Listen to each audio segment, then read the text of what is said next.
It's the fall of 1988, and you've been waiting for it for months.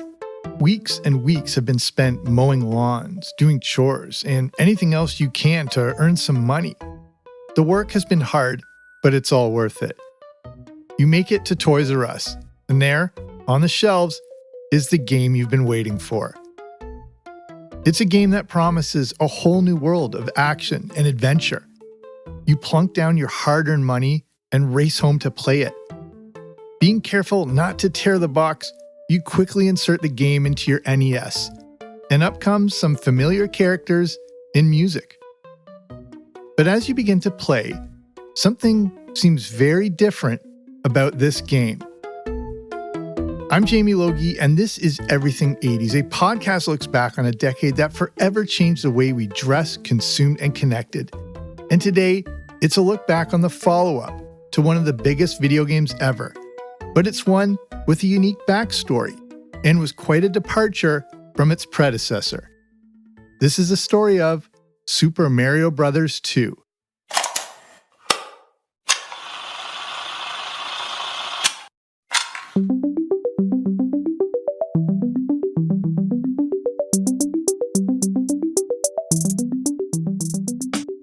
The interesting thing about the original Nintendo Entertainment System is that it wasn't exactly built on the back of Super Mario. The first releases of the system were as much focused on the new technology that the NES offered, such as the light gun zapper and the Nintendo Robotic Operating Buddy, or ROB. Some of those first bundle sets didn't even include the original Mario Bros. Game. The top-of-the-line deluxe set with Zapper and Rob came with Duck Hunt and Gyromite, but no Mario Brothers. This was a strategic move by Nintendo to position itself as more of a toy and entertainment system than a video game system, as the video game crash of 1983 had tainted the word video game. But some of the other NES bundles, like the Action Set and the Power Set, did come with this new Mario Bros. Game, and people quickly found out how great it was. For many playing on an NES for the first time, Mario was a new character, but he had already been around for a little while. And the character's origins can actually be traced back to an unlikely icon, Popeye the Sailor Man. The Popeye character goes back to the late 1920s, and through comic strips and cartoon shows, became a big part of pop culture. Before the NES, Nintendo created arcade games. They wanted to capitalize on the American market, and one idea was to create an arcade game based on the very popular Popeye characters. These characters include Olive Oyl and Bluto, but they couldn't get the rights. Instead of Popeye, Nintendo came up with their own characters. Taking inspiration from King Kong and Beauty and the Beast, the game Nintendo came up with featured their version of the brutish Bluto, but in ape form. Olive Oyl, who was often rescued by Popeye, became a character named Pauline. According to a Yahoo UK News article, Popeye was still used as the influence for the hero of the game. But instead of Popeye, Nintendo came up with a character in red overalls called Jumpman. This whole collection of characters in game became known as Donkey Kong, and it was a massive success. This led to more arcade games such as Donkey Kong Jr. and Donkey Kong 3. In Donkey Kong 3, there was one notable change. The Jumpman name was dropped and replaced with the name of the landlord of the Nintendo warehouse in America. That man's name? Mario Segale. This new character, simply called Mario, was also given a brother named Luigi, and the two of them became plumbers.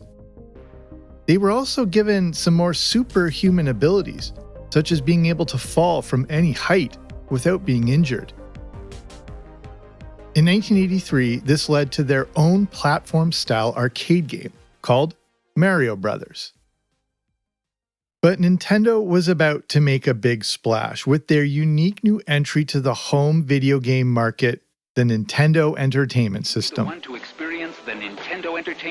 With the launch of the NES, Nintendo also developed 17 original games, including one based on the characters many were already familiar with. Some people knew them from Donkey Kong, and also their standalone arcade games, the Mario Brothers. But for many, these were brand new characters. Instead of the single levels in Donkey Kong, the original Mario Brothers game for the NES was side-scrolling and featured different worlds. The design of the game was smart and instantly introduced you to the gameplay.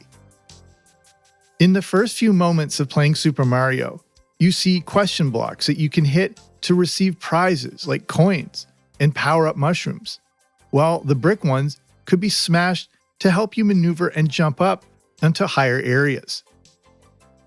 The game taught you how to play it in the first few moments, as you quickly learned the mechanics and built up the confidence and skills to navigate through this new world. Super Mario Bros. Was first released in 1985 in Japan for the Family Computer or Famicom.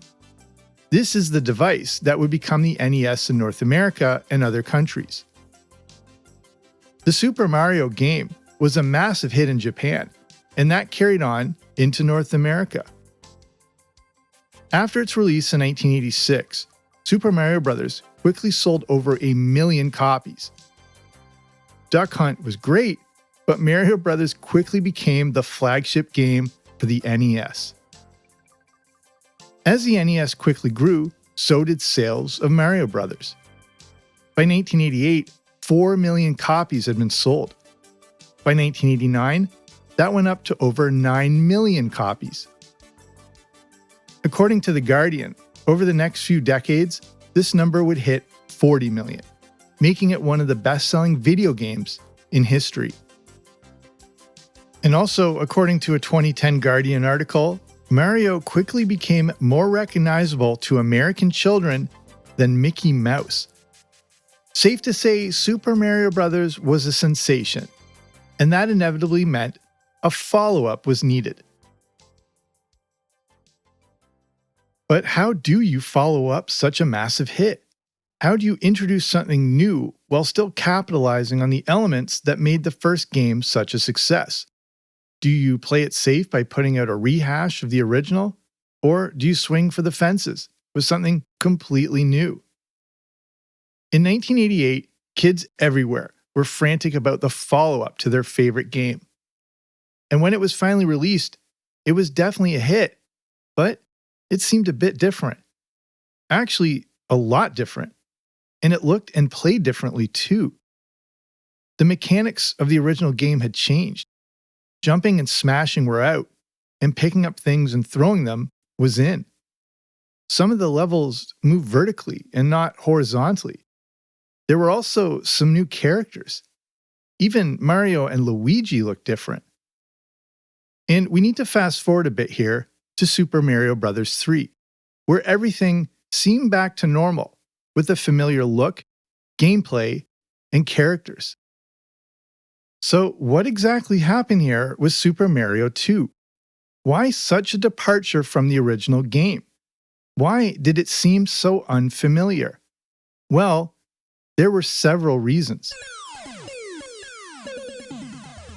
The first thing we have to do is go back in time to Japan in 1986 and to visit their new system called the Family Computer Disk System.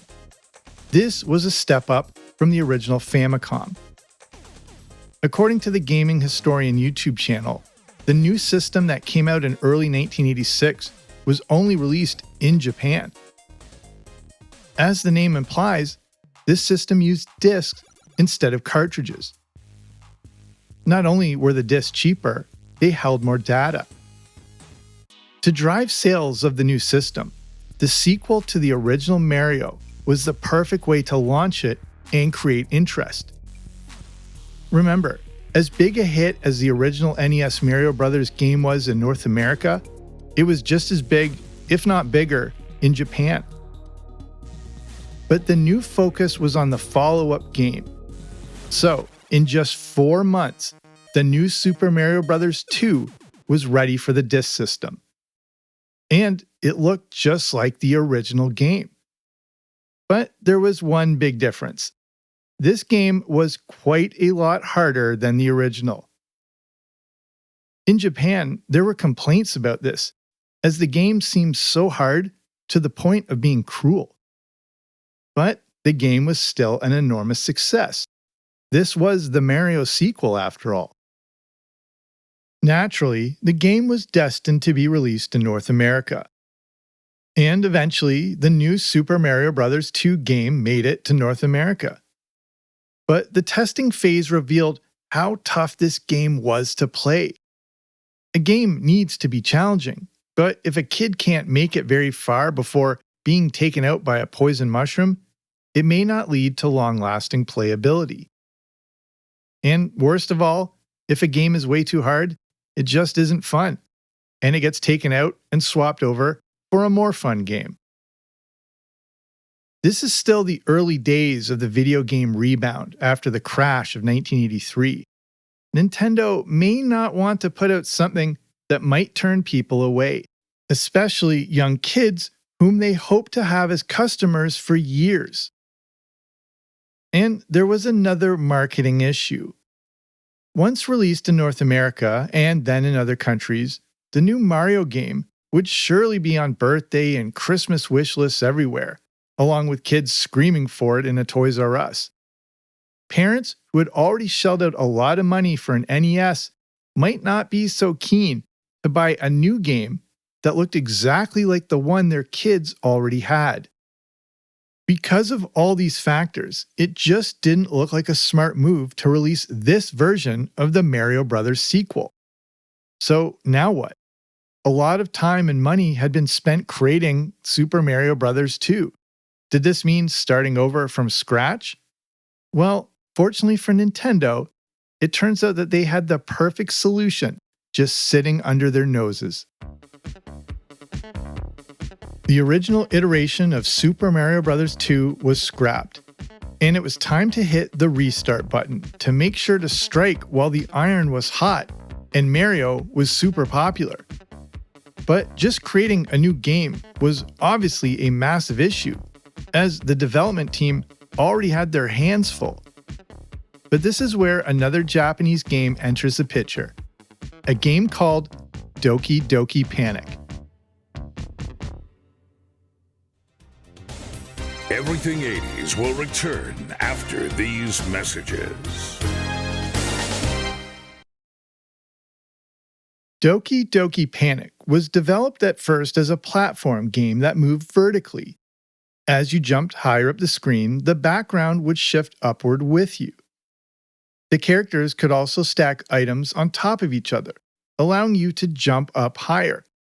This was completely different from the side-scrolling, horizontal style of the original Mario Bros. This game started out as a prototype, and the style of gameplay really pushed the limits of technology. Not to mention, it was full of colorful backgrounds and characters. Nintendo liked to push the limits. According to a 2011 Wired article, this was the company's approach. They didn't always start with characters and worlds, but ensured that the game boasts a fun and compelling game mechanic. Even though this new prototype was an interesting and innovative style of game, it was shelved. And that brings us to a unique partner, the Fuji Television Company. Fuji wanted Nintendo to come up with a game for an upcoming festival called the Dream Factory, which they used to promote their new TV shows. That festival is set to be held in the summer of 1987. Partnering with the massive Nintendo company was a great way for Fuji to promote its events and shows. Fuji even knew what characters they wanted and gave Nintendo the characters that Fuji was using as mascots for that event. Those characters were known as the Dream Factory family.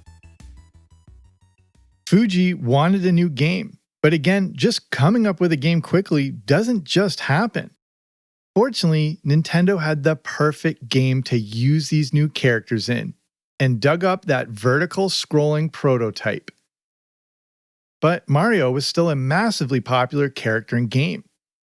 To capitalize on the popularity of Mario and to make the project for Fuji Television seem more familiar, Nintendo made the game more Mario-like. One of the first additions to the prototype was the inclusion of some horizontal levels. In that original prototype, players picked up objects to throw, and that would continue on in this new version. Also added were some references to the Mario game everyone already knew, such as coins and warp zones. In July of 1987, Doki Doki Panic was no longer a prototype and was officially released for the Family Computer Disk System. The game features the 4 Dream Factory characters and a premise where they have to dive into a storybook to rescue 2 kids who were pulled into the book by a mysterious green hand. In the game, the characters can pick up fruit, bombs, eggs, and magic lamps among other objects to throw and take out their adversaries. You can even jump on enemies to pick them up and throw them. The lamps, however, reveal a door, and those can take you to another world. The game also takes place over multiple lands, such as deserts. And each of the 4 characters in the game had their own unique set of skills, and we'll get back to that in a bit. Just like the original Mario, the game features coins, and at the end of each level is a slot machine game to earn extra lives, something you probably remember from Super Mario Bros. 3. In Doki Doki Panic, there was yet another unique feature, the ability to save progress. So, the new game from Nintendo was a pretty big hit. But Nintendo of America still had a new Mario Bros. Game to release. Maybe this new Doki Doki Panic game that was a hit in Japan had some extra life in it. Even though Fuji Television owned the characters in the game, fortunately, Nintendo owned all the designs, levels, graphics, music, and gameplay. And that's what Super Mario Bros. 2 is, the game Doki Doki Panic with Mario characters swapped in. But Doki Doki Panic had 4 characters, and we only had Mario and Luigi. Who would the other characters be? Enter Princess Toadstool, or Princess Peach, depending on how you first encountered the character. And next was my go-to choice in Mario Kart, Toad. Now, Nintendo of America was way ahead of the game, as they pretty much had a video game ready to go. The character traits of the Doki Doki Panic characters were adopted by the Mario characters. These are character traits we're familiar with to this day. Toad was one of the fastest and strongest, but not a great jumper. Princess Toadstool could jump and float through the air. Mario is the most balanced character with average speed, strength, and jumping ability, while Luigi is the highest jumper. In Super Mario 2, Mario and Luigi also had a design change, as Luigi became the taller of the two. But some of the unique side characters created for Doki Doki Panic remained. Some of those include the masked Shy Guys, the cactus-like Pokies, and Birdo, who launched eggs out of its mouth. We also meet the Bob-ombs. Even though a majority of the work was already done, there were still a few issues. According to Wired, it was discovered that when the characters shrunk down, they were actually too small and could go through parts of the levels that weren't designed for that. The solution was to make their heads bigger when they shrunk so they would get caught on things. And unlike in Doki Doki Panic, the Super Mario 2 characters could run. Another big change was the opening animation from Doki Doki Panic when the 2 kids are pulled into the book. In Super Mario Bros. 2, this is replaced by a simple screen of text explaining that when Mario opened a door after climbing a long stair in his dream, another world spread before him, and he heard a voice call for help to be freed from a spell. Then, after awakening, Mario went to a cave nearby where, to his surprise, he saw exactly what he saw in his dream. Also, unbeknownst to us, the save feature used in the disc version in Japan was abandoned for the North American cartridge. But this worked out, as in Doki Doki Panic, you had to beat the game with all 4 characters. This wasn't the case in Super Mario 2. Super Mario Bros. 2 was ready for its North American launch, and the release of the new game coincided perfectly with another new offering Nintendo had released into our grubby little hands. From beyond imagination, Nintendo proudly launches the official magazine of video mastery, Nintendo Power, full of maps, contests, game reviews, and score-blasting high adventure. The very first issue of the new Nintendo Power magazine featured Super Mario Bros. 2 on the cover. I have a previous episode all about Nintendo Power, but with this magazine, Nintendo now had a direct way into people's homes and a perfect way to promote and advertise new games. And they started it all with Super Mario Bros. 2. The cover of that first issue featured claymation versions of the Mario characters. That cover was created by Will Vinton, the claymation artist behind another huge part of the 80s, some characters I have a previous episode all about, the California Raisins. The first issue of Nintendo Power was released in the summer of 1988, leading perfectly to the fall release of Super Mario 2. Hundreds of thousands of free copies of Nintendo Power were given out to people who were already part of the Nintendo Fun Club, and millions of other copies were also published. That first issue of Nintendo Power included some info, secrets, character traits, and maps of the game that was about to launch. And speaking for myself, boy was I ready for Super Mario Bros. 2. Super Mario is back. He's blasting through worlds where no one has ever been. He's taking on enemies no one else dares. This time Mario pops up power wherever he goes, so he's bigger and badder than ever before. You've never seen creatures like these. You've never had an adventure like this. It's everything you've dreamed of and worlds more. It's Super Mario 2. So, I don't know if your experience was the same, but when I first played Super Mario 2, I couldn't ignore that it was an obvious departure from the original. But I think a lot of people felt like this. The characters were there, as was the familiar music, but it seemed so unusual. The background, landscapes, and gameplay felt like a night and day difference. It was great, but just didn't feel like Mario. Also, Bowser was gone, and a new enemy took his place, a character taken right from Doki Doki Panic, the Evil Wart. But regardless, this was the brand new Mario game, and millions of copies quickly sold. But the release was back in 1988, and copies could be tough to track down then, as this was the year that there was a shortage of computer memory chips. A March 1988 New York Times article revealed that customers were clamoring for supplies, and the prices for memory chips had doubled and even tripled. Super Mario 2 obviously made it to shelves, but inventory was lower than planned. Even a 2020 news segment entitled Nuts for Nintendo talked about the huge demand for the game. People were driving hundreds and even 1,000 miles trying to track down the new Super Mario Bros. So to please the kids, they line up at the few stores that have been able to get copies of the hottest Nintendo games, Mario 2 and The Adventure of Link. According to NintendoFandom.com, despite the inventory issues, eventually 7.41 million copies of Super Mario Bros. 2 sold.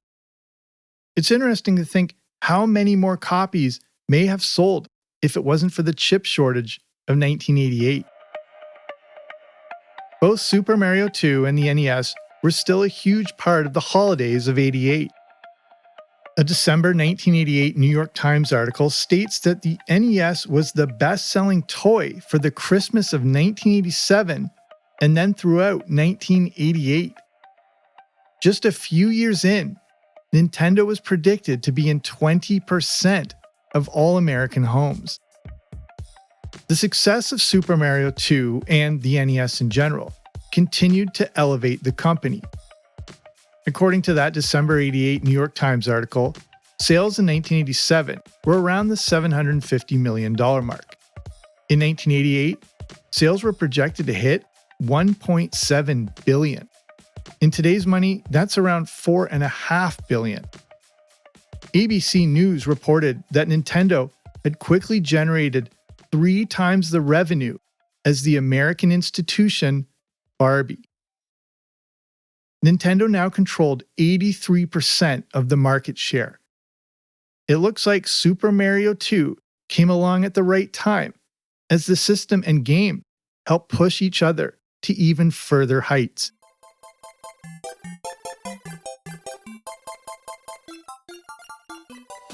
Super Mario Bros. 2 was a great game, but if you grew up then and got to play this thing, there was no denying what a departure it was from the original. As a young kid in 1988, I had no idea it was taken from a pre-existing Japanese game.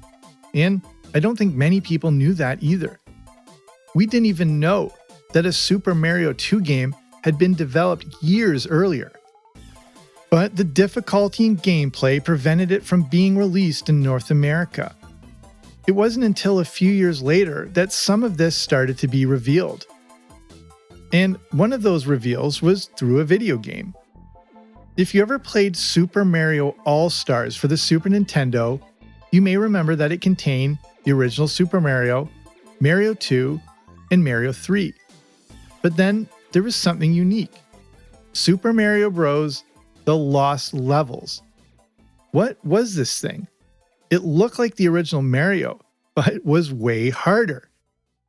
For many, this was our first introduction to what Super Mario 2 originally was. At the time, I didn't know any of this. I didn't know there was an original version and why our Super Mario 2 was so different. But over the coming years, we found out why. And on a side note, you may want to have a look around your basement or closet because in 2021, CNN reported that a sealed Super Mario 2 game found in the back of a closet in Indiana sold for more than $88,000.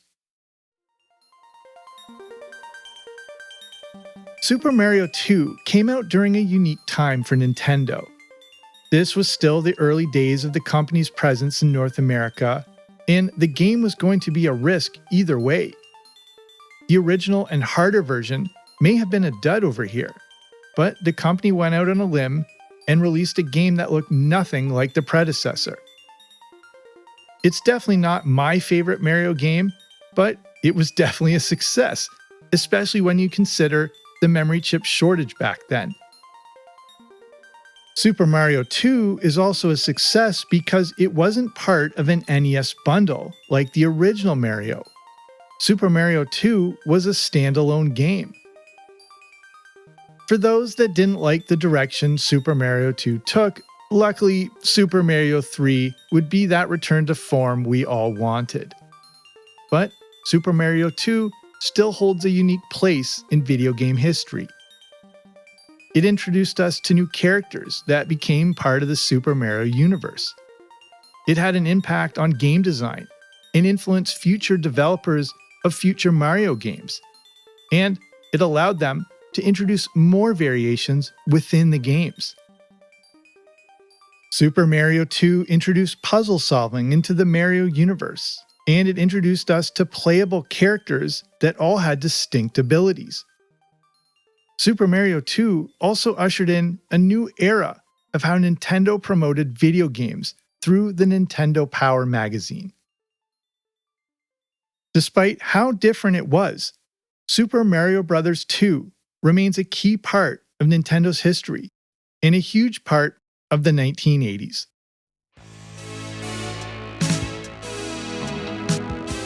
So that's our show. Thank you so much for listening. And if you're listening to this episode around its release time, it's been almost exactly 35 years since Super Mario 2 first hit our shelves. If you're looking for more 80s video game related content, here are some previous episodes of mine for further listening. Besides my episodes on the history of the NES and Nintendo Power magazine, I also have a show about a topic that was half TV show, half video game. Captain Power and the Soldiers of the Future. But besides those, there are plenty of previous episodes for you to dive back into. And if you haven't already, be sure to subscribe to the Everything 80s podcast wherever you listen to podcasts so we can take these trips back in time together. If you're interested in bonus audio content, you can check out patreon.com.